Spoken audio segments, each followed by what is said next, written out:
ایک دن ایک گدھا راستے میں چلا جا رہا تھا کہ اسے ایک کپڑے کا تھیلا نظر آیا۔ اس نے جب یہ تھیلا کھولا تو حیران رہ گیا۔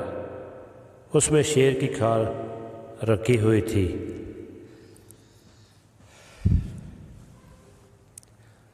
گدھا بہت خوش ہوا اور اس نے شیر کی کھال اوڑھ لی۔ شیر کا منہ بھی اس کے ساتھ تھا۔ آہا، یہ تو بہت اچھی بات ہے۔ اب میں کیسا لگ رہا ہوں، یہ دیکھنے کے لیے گدھے نے قریبی تالاب میں جا کر اپنا عکس دیکھا۔ اب میں شیر بن گیا ہوں۔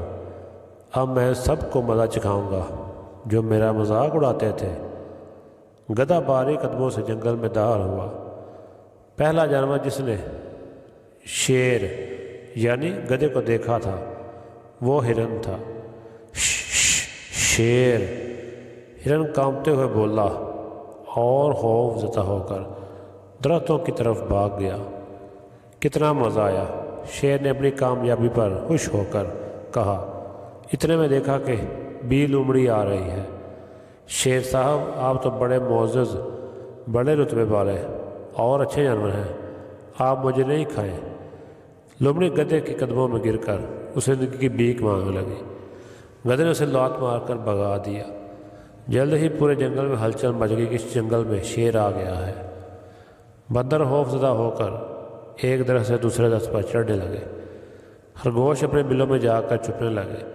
کتنے مزے کی بات ہے، اب مجھے انہیں شیر کی طرح دھاڑ کر ڈرا دینا چاہیے، گدھے نے اپنے آپ سے کہا اور پھر شیر کی طرح دھاڑا۔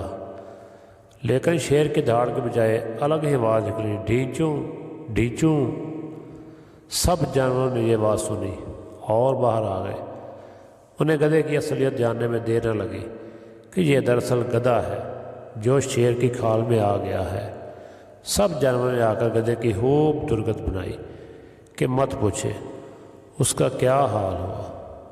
اس کے بعد گدھے نے توبہ کر لی کہ اب جنگل کے جانوروں کو تنگ نہیں کرے گا۔ بے وقوف گدھا جب تک چپ رہا اس کا بھرم قائم تھا۔